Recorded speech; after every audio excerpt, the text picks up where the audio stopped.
সাপ তো সাপ, যে কোনো মুহূর্তে যুবককে দংশন করবে, কামড় দিবে। বিচ্ছুটা এসে দেরি করলো না, লাফ দিয়া সাপের মাথায় বইসা সাপরে কামড় দিল।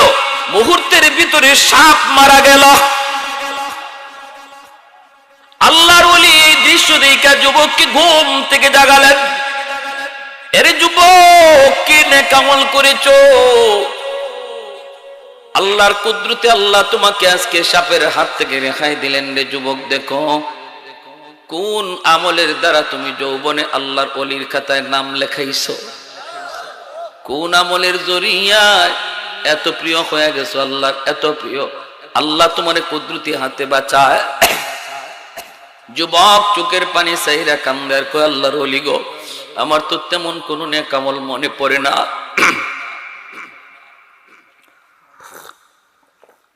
তেমন কোন নেক আমল মনে পড়ে না।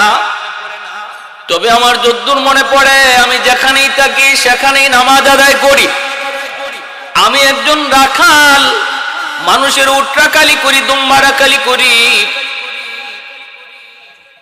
যেখানেই থাকি, হাওয়ারে থাকি আর জঙ্গলে থাকি, দুনিয়ার কোন কাম, দুনিয়ার কোন ব্যস্ততা আমাকে নামাজ থেকে গাফেল করতে পারে না। জঙ্গলে যদি থাকি সেখানেও নামাজ আদায় করে নেই, হাওরে থাকলেও আমি নামাজ সবার আগে আদায় করে নেই। এ যুবক, একটু খেয়াল করে মনোযোগ দিয়ে শোনো। আজকে মসজিদের আজান তোমাকে মোবাইল টিপা থেকে বিরত রাখতে পারে না।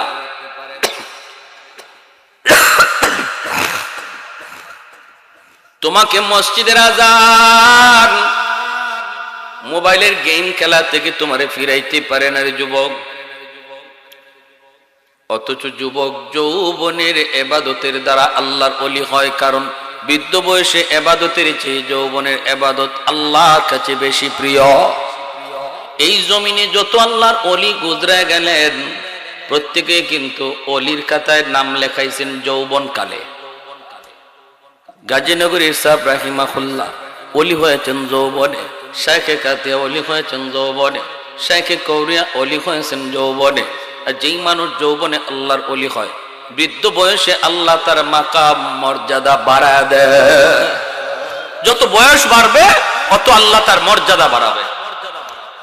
এজন্য আমাদের আল্লাহর ওলিরা যত বয়স বাড়ছে অত আল্লাহ তাদের মর্যাদা, সম্মান, ইজ্জত বাড়ায় দিছে। আহমদ শফি রাহিমাহুল্লাহ কয়জনে আমরা চিনতাম, শেষ বয়সে আল্লাহ কেমন চিনানি চিনাইছে, তামাম দুনিয়া চিনছে, ঠিক না? তামাম দুনিয়া চিনছে। এই কারণে আল্লাহ বলেছে, ইল্লাল্লাযীনা আমানু ওয়া আমিলুস সালিহাত ফালাহুম আজরুন গায়রু মামনুন। তুমি যখন তোমার গায়ে শক্তি থাকা অবস্থায় আমি আল্লাহরে ডাকবা, যেই বয়সে শক্তি থাকতো না, এই বয়সে আমি আল্লাহ তোমার মর্যাদা কেমন বাড়াই জানো? ঘরে বসাইয়া ইবাদতের পেনশন দান করি। নামাজ মসজিদে গিয়ে পড়তে পারবে না, কোমরে ব্যথা, এরপর আল্লাহ ফেরেশতাদেরকে কইব, ঘরে নামাজের সওয়াব দিও না, মসজিদে জামাতের সওয়াব দাও, কারণ আমি আল্লাহ তার যৌবনের ফাইল দেখছি, যৌবনের ফাইলে মসজিদে জামাতের আমল আছে, অতএব বৃদ্ধ বয়স জামাতের সওয়াব দান করো। সুবহানাল্লাহ। কার? কোন মানুষটা? যে মানুষটার গায়ে যতদিন শক্তি আছে। লাউলা মাশাইকু রুক্কা ওয়াশ শাবাবু খুশা ওয়াল আতফালু রুদ্দা ওয়াল আনআমু রুদ্দা লাজালতুস সামাআ হাদিদা ওয়াল আরদা খাফসাফা ওয়াত তুরাবা রামাদা ওয়ামা আনজালতু মিনাস সামাই কাতরা ওয়ামা আমবাততু মিনাল আরদি নাবাতা বাল আনজালতু আলাইকুমুল আযাবা সাব্বা। আল্লাহ পাক রব্বুল আলামিন কয়, এরে জমিন থাম থাম, আমার আর আমার বান্দার ভিতরে নাক গলাবা না।